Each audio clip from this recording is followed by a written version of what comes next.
Arnaud Nourry, bonjour. Bonjour. Bienvenue au Buzz Média Orange Le Figaro. Vous êtes président de Hachette Livre, le premier éditeur français, et un énorme éditeur au point de vue international, puisque vous êtes aussi très présent aux États-Unis. On le verra. Alors la dernière actualité, c'est que vous avez repris 100% des éditions Albert René qui édite Astérix. Vous étiez venu déjà au moment où vous aviez pris 60%. Première question, et la question, quand est-ce qu'il y aura un nouvel Astérix dans les librairies ? Alors, il n'y a pas de date pour le nouvel Astérix, mais il y en aura un, ça c'est promis. L'actualité immédiate, c'est un nouveau film live dont le tournage va commencer dans les prochaines semaines et qui sera sur les écrans à l'automne 2012. Et puis il y a un dessin animé qui va partir en production, probablement pour 2013, et j'espère un nouvel album dans ces eaux-là. Donc maintenant vous avez tous les droits, oui. Beaucoup d'activités, oui. On avait 60%, c'était souhaitable de faire de la paix dans le village gaulois, et je me réjouis qu'on y soit parvenu, et Albert Uderzo, je crois, s'en félicite aussi. Très bien. Alors aujourd'hui s'ouvre le salon du livre, grand moment pour tout l'édition. Le sujet sur toutes les lèvres, c'est le livre électronique, l'e-book. En France, c'est moins d'1% du marché. On en parle beaucoup et il y en a très peu. Aux États-Unis, là où vous êtes présent, ça a décollé. On en est à où à peu près ? Et sur l'année 2010, 8% en valeur et 10% en quantité. Donc c'est un phénomène très très marquant.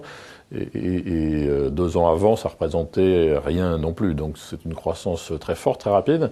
Et puis depuis le début de l'année 2011, ça a encore grimpé. J'ai lu dans la presse 23, quelque chose % des quantités vendues sur les 2 premiers mois de l'année. C'est à peu près ce qu'on a fait. Donc on est vraiment sur une progression très très forte. Et alors, est-ce que les livres téléchargés et les livres vendus en librairie sont les mêmes ?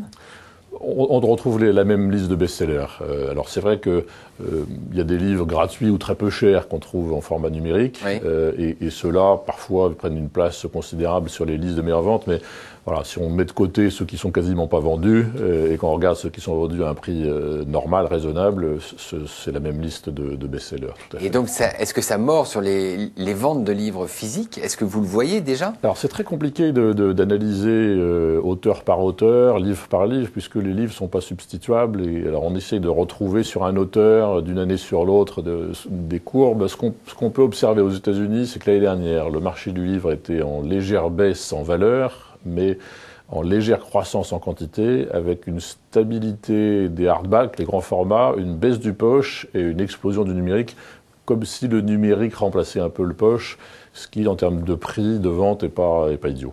Alors, vous êtes beaucoup battu, vous, éditeur, contre les plateformes comme Amazon, qui voulaient vendre le livre à prix cassé pour assurer le succès des liseuses, les Kindle. Vous vouliez récupérer la mainmise sur la fixation du prix. Vous en êtes où ? Alors c'est peut-être un réflexe un peu français, parce que c'est vrai que, vous savez, en France, depuis 1981, on est sous le régime du prix unique, c'est-à-dire que c'est l'éditeur qui fixe le prix de vente. Alors ça n'existe pas aux États-Unis et en Angleterre, ce type d'environnement juridique, mais on a souhaité collectivement, j'allais dire, mais ça s'est fait sans concertation, les grands éditeurs internationaux, on a souhaité avoir le contrôle sur le prix de vente des livres numériques pour éviter que les grands opérateurs mondiaux, Apple, Amazon, Google et peut-être d'autres demain, en fassent un produit d'appel pour vendre leur technologie. Et on imagine bien que les marges sur le hard, comme on dit, sont tellement supérieures à la petite perte consentie sur le contenu que c'était pas un modèle idiot pour eux, mais mortel pour nous. Et on a inventé ce qu'on appelle le contrat de mandat ou contrat d'agent, qui est une formule juridique qui permet aux fournisseurs de donner mandat aux revendeurs de vendre au prix décidé par... C'est vous une sorte de loi sur le prix unique, mais sous un mode contractuel. C'est compliqué, mais en tout cas ça marche. Et Hachette a été vraiment au cœur de la modification de ce modèle économique. Et alors en France, on a fêté les 30 ans du prix unique du livre de la loi Jacques Lang, 1981. Aujourd'hui, les parlementaires étudient la transposition sur le livre numérique.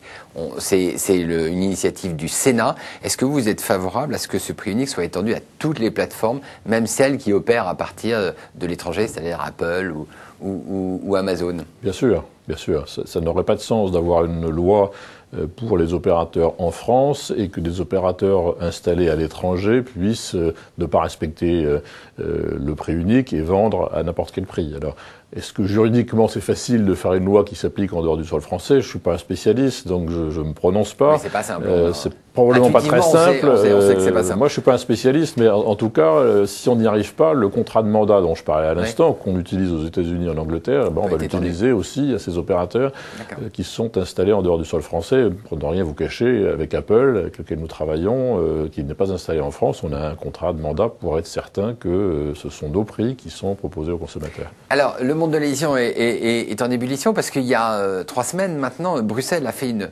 perquisition chez les grands éditeurs. Alors Antoine, chez vous, chez Gallimard, Antoine Gallimard, qui est aussi le patron du syndicat national de l'édition, hier s'insurgeait contre ces méthodes.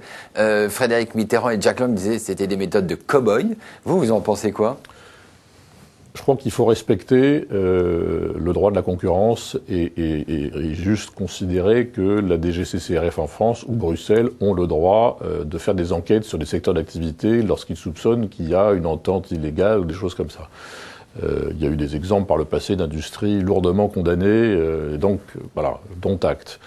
Ce que j'observe, c'est que le marché du livre numérique en France, c'est 4 ou 5 millions d'euros, et que 60 personnes qui viennent de Bruxelles avec des méthodes très intrusive, ça paraît curieux, compte tenu de l'enjeu. Voilà. D'accord. Mais je ne ferai pas plus de commentaires. Est-ce que, vu de Bruxelles, on n'arrive pas bien à comprendre la différence entre prix unique et entente sur les prix ? Non, vous sous-estimez beaucoup nos amis bruxellois. Ils connaissent très bien la loi Lang. Ils savent très bien qu'il y a une immense diversité de prix dans le livre imprimé en France depuis 1980.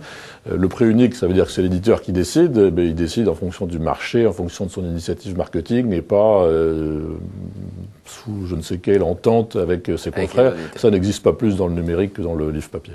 Très bien. Arnaud Nourry, je vous remercie. Et on peut vous retrouver au Salon du Livre pendant toute la semaine. Merci. Merci. Bonne journée.